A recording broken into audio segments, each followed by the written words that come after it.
What is going on, everybody? Soliday Holiday here, back with a new tips and tricks video. Today we're going to be going over 10 different tips and tricks that I believe will without a doubt help both new and old players alike, and hopefully it's going to improve your Kenshi experience along the way. If you do like the video, do me a favor, hit that like button. It really does help me out, and if you want to see more content like this, please consider subscribing. Also, a really quick side note, my social media accounts are about as sad as my social life. So if you want to follow me on Instagram and Twitter, I would greatly appreciate it. Those links are going to be down in the description. So let's get on with the list. Starting off with our first tip, number 10. If you are trying to train up some of your character's skills, you can equip certain gear that will negatively impact that skill to help you train it up a little bit faster. This tip actually comes from a viewer that commented on the last video, and their name is, and I really hope that I don't butcher this horribly, Stabat. So what do I mean by equipping gear that negatively impacts your skill? Here is the example that Stabat gave. If you equip a guardless katana, a large backpack, an armored hood, and armored rags, it will negatively impact your defense skill by 23. So if you're sitting at 30 defense skill level, it will take you down to 7. So why is this important? What does this mean? The reason is because in Kenshi, you develop skills a lot faster if you are fighting individuals that have a higher skill level than you. The opposite is also true if you're fighting enemies that have a lower skill than you. You train your skills a whole lot slower. Once you reach higher levels, it becomes a whole lot more difficult to level those skills up. So, if you equip all these pieces of gear and say you get into a fight with some dust bandits who normally have a melee attack and defense skill anywhere from level 5 to 30, it will allow you to level up those skills a whole lot faster. You can do this with pretty much any skill that has gear that will negatively impact it. Want to level up your martial arts skill a lot? Equip some horrible gear for martial arts and you will do it a whole lot faster. Our second tip that we have, tip number 9, is say you get into a fight with a bunch of dust bandits or some enemies like that and they have a couple pieces of nice gear that you want to keep, but your inventory is already filled to the max. We all know that problem, right? We all know that struggle. Instead of throwing away some of your precious loot you found on your adventures, as bad and as messed up as it is to say, just pick up one of the dead bodies and use that as a duffel bag. You can pick up a corpse and carry it around and continue to put loot in that corpse's inventory to use as an extra backpack. One of the things that you really need to be aware of is if you decide to use this tactic, I would without a doubt make sure the individual you pick up is dead and not in a recovery coma. The reason why is because if they are in a recovery coma and later on down the road you happen to get knocked out, there's a possibility of them waking up and running off with all your awesome loot.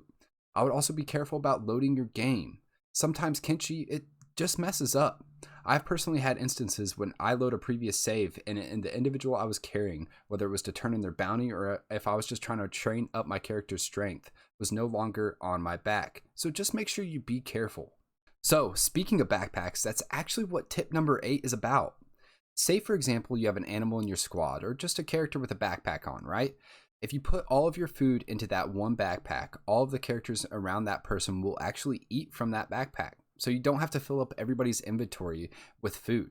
This is extremely useful in the end game, whether you're going on a huge warpath or you're just out in the Kenshi-verse exploring some ruins, right?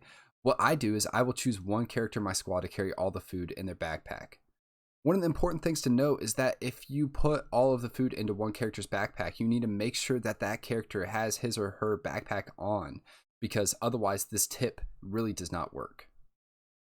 Tip number 7. Did you know that the higher up your ranged characters are, the more damage they will be able to do, and they will actually be able to reach a longer range? If you haven't already figured it out, this tip is for your ranged characters. Whether they are on a mounted crossbow or they're just a regular crossbowman, they do more damage the higher they are. So say you have built a base and you're wondering where to put your mounted crossbows to help defend it. Place those mounted crossbows as high as they can go, either up on a really tall building or make those walls go as high as possible. If you do this, you will soon be defending your base with ease. The same rules apply out in the world. If you can find a spot that's more elevated, your ranged characters will be a little bit more precise and just do a tad bit more damage. More precision also means they are less likely to shoot your own characters. Tip number 6 kind of goes along with the last tip, right? If you have a select group of characters continuously defending your base on mounted crossbows, assign them the job of operating crossbows. If you do not already know how, all you have to do is shift click on the crossbow. The reason why I say this is because if you select man turret instead of assigning the job, then they will not go and get food if they need it, and they will eventually pass out and starve. So this tip kind of actually goes for every job. Make sure you assign it as a job, otherwise they are likely to die from starvation. Numero cinco. So this tip is more of a recommendation than an actual tip, but when you have built your base, you're more than likely going to start up a farm and try to grow some crops to make some food, right? I highly recommend only having 1 or 2 people continuously working on farming. The reason why I say to do this is because the lower that you have your farming skill, the higher likelihood that that character will fail at collecting the crop.